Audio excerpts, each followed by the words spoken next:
If you want to identify and block spam calls on your phone, here's how you can do it using the Phone by Google app.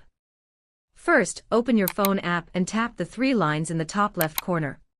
Then select Settings. Next, tap on Caller ID and Spam Protection, or Caller Information, depending on your device. Make sure options like See Caller and Spam ID and Filter Spam Calls are enabled. This helps your phone detect possible spam or unknown callers. After that, go back and open the Blocked Numbers section. Here, you can manually add specific phone numbers you want to block.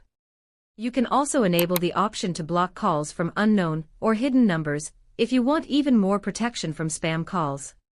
While these features may not stop every spam call, they can significantly reduce unwanted calls and help you identify suspicious numbers more easily.